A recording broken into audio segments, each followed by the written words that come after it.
আমি যখন 4 মাসের প্রেগনেন্ট ছিলাম তখন আমার স্বামী আমাকে তালাকের নোটিশ পাঠায়, তাও 3 মাসে 3টা। তালাকের নোটিশ দেওয়ার পর সে ইউরোপে পাড়ি জমায়। আমি জানতাম প্রেগনেন্ট অবস্থায় ডিভোর্স কার্যকর হয় না। প্রথম নোটিশ পাওয়ার পর তার সাথে অনেকবার চেষ্টা করেছি যোগাযোগ করার জন্য, সামনাসামনি বসে কথা বলার জন্য। তার পরিবারের কাছে গিয়েছি, তার আত্মীয় স্বজনের কাছেও গিয়েছি। তখন আমাকে কেউ পাত্তা দেয়নি, সবাই অবহেলা করেছে। অবহেলা করারই কথা, কারণ আমার স্বামী আমাকে রাখতে চায় না, তাহলে মানুষ আমাকে কিভাবে ভালোবাসবে। ডিভোর্সের পর আমার ফ্যামিলি আমাকে কোনোভাবে সাপোর্ট করে, কারণ দোষটা আমাদের। ওই যে 5 বছর আগে আমি আমার স্বামীর সাথে সম্পর্ক করে ভালোবেসে বিয়ে করেছিলাম। আমার স্বামী যে আমাকে ডিভোর্স দিয়েছে, আমার স্বামীর সাথে আমার এতটাও খারাপ সম্পর্ক ছিল না যে আমাকে ডিভোর্স দিবে। তবে একটা কথা আজকে আমি বলবো, কেউ আমাকে আর আটকানোর নাই। আমি যখন প্রথম তার সাথে বিয়ে করে তার বাসায় গিয়েছিলাম, তার একটা বড় ভাবি ছিল আর আমার শাশুড়ি ছিল।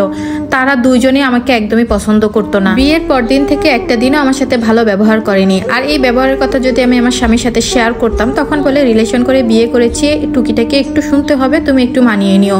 আমার হাজবেন্ডের চাকরির পারপাসে সে একটু দূরে থাকতো, আর আমি বাসায় একা থাকতাম আমার শাশুড়ি ভাবির সাথে। আর আমার ভাসুরও থাকতো না। ওই যে দুইজনের কাজ, সব কাজই আমার করে দেওয়া লাগতো। আমার ভাবির 2টা বাচ্চা ছিল। এই বাচ্চার অজুহাত দিয়েই কোনো কাজ করতে পারবে না, অথচ এতদিন কিন্তু সে সব কাজ করে আসছে। সব কাজগুলোই আমাকে দিয়ে করাতো। সাথে তো আমার শাশুড়ি আছেই। প্রেম করে বিয়েই করেছি, বাসা থেকে আমাকে কিছু দেয়নি। এটা পারি না, ওটা পারি না। ডেইলি 3 বেলা হচ্ছে রান্না করে খাওয়ানো, তার জামা কাপড় ধোয়া, তার হাত পা টেপা, মানে এক প্রকার যত কাজ ছিল সবই আমি ওই বাসায় করতাম। এত কাজ করার পরও আমার স্বামী যখন বাসায় আসতো তখন বলতো আমি কিছুই করি না, তাদের সাথে মুখে মুখে তর্ক করি, কোনো কাজ করতে বললে আমি একদমই করতে চাই না। আর সব থেকে একটা খারাপ জিনিস কি, তাদের বাসায় কিন্তু একটা কাজের লোকও ছিল।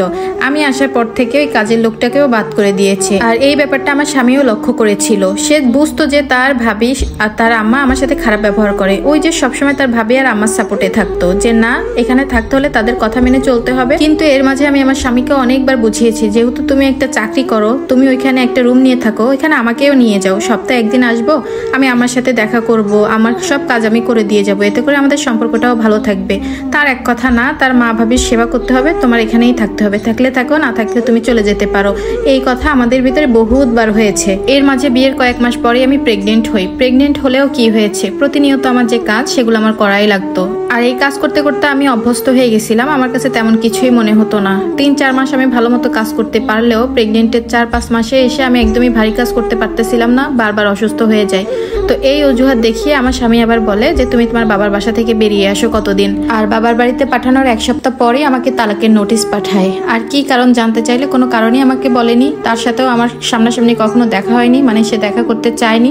আমার শ্বশুর শাশুড়ি বা আমার ভাবি ভাসুর তারাও আমার সাথে কোনো প্রকার কোনো যোগাযোগ রাখেনি। আমি যদিও গিয়েছিলাম, যাওয়ার পরে তারা আমার মুখের উপর দরজা বন্ধ করে দিয়েছিল। জানেন আপু, তখন আমার হাতে চলার মতো একটা টাকাও ছিল না। যদিও আমি অনেক লেখাপড়া করেছি, কিন্তু আমি কোনো জব করতাম না। এই অবস্থায় আমার ফ্যামিলি থেকে অনেকবার বলেছে তার বিরুদ্ধে আইনগত ব্যবস্থা নেওয়ার, কিন্তু আমি কখনোই রাজি হইনি। কারণ যে মানুষ জোর করে চলে যেতে চায় তাকে কখনো বেঁধে রাখা যায় না। আর এমন তো না আমরা অচেনা, 5টা বছর সম্পর্ক করে আমরা বিয়ে করেছি। শুরু হয় আমার জীবনের নতুন এক অধ্যায়। আর এই প্রেগনেন্ট অবস্থায় আপু জানেন না আমার যে কতবার আমার স্বামীকে দেখতে মন চাইতো, আমার স্বামীর কাছে যেতে ইচ্ছা করতো, কিন্তু সেই স্বামী আমাকে ঠকিয়ে দিল। আমার সন্তান পেটে নিয়ে আমার বাবার বাড়ির লোক সহ পাড়া প্রতিবেশী সবার অনেক কটু কথা শুনেছি আপু। আমি জানেন ভাত খেতে খেতে কান্না করে দিতাম। আর এই কষ্টটা না আমি কাউকে বোঝাতে পারতাম না, কেউ আমাকে বুঝতোও না। অবশেষে অনেক কষ্টের পর আমি একটা কন্যা সন্তান জন্ম দিলাম। অবশ্যই আমার মেয়ের মুখ দেখার পর আমার বাবা মা সবাই একটু মনটা নরম হয়ে যায়। তারা আমাকে খুব ভালোবাসে। তখন আমার সন্তানের দেখাশোনা আমার মাই করতো। এর মাঝে আমি একটা সরকারি জবও পাই। আমার ছোট বাচ্চাটাকে আমার মায়ের কাছে রেখে আমি তখন চাকরি করতাম। আর আমার মা আমাকে অনেক সাপোর্ট করেছে। আমার মা না থাকলে হয়তোবা আমার এই জব করাটা আর হতো না, আমার মেয়েকে ঠিক মতো মানুষও আমি করতে পারতাম না। স্বামী নামের একজন মানুষ যে আমার জীবনে ছিল সেটা আমি ভুলেই গিয়েছিলাম। এতগুলো বছর সে কোনোদিন আমার মেয়ের খোঁজ খবর নেয়নি, তার পরিবারও কখনো আমার মেয়েকে দেখতে আসেনি। এতদিনে তাকেও আমি ভুলে গিয়েছি। তার মানে এই না যে আমি নতুন করে অন্য জায়গায় কোনো পুরুষের সাথে নিজেকে জড়িয়েছি। তবে আমার প্রাক্তন যে স্বামী ছিলেন, গত 3 দিন আগে ওই মানুষটা আমার মায়ের নাম্বারে কল দিয়ে জানিয়েছে সে বাংলাদেশে এসেছে, সে আবার আমাকে নিতে চায়। সে তার ভুলের জন্য অনুতপ্ত করেছে। মার মুখ থেকে এসব কথা শোনার পর আমার বড্ড হাসি পেয়েছে। আমি মাকে সরাসরি না করে দিয়েছি, কারণ আমার জীবনটা কোনো ছেলে খেলা না যে যখন যা ইচ্ছা তাই করবে। একজন নারী তার সংসার ধরে রাখার জন্য সংগ্রাম করে, ভালোবাসা দেখায়, উদারতা করে। সবকিছুর ঊর্ধ্বে যখন সেই নারীকে আঘাত করা হয়, ঠকানো হয়, আর এসব আঘাত পেয়ে যখন ওই মেয়েটার সংসারের মায়া ভুলে যায়, তখন সে কতটা কঠিন হতে পারে হয়তো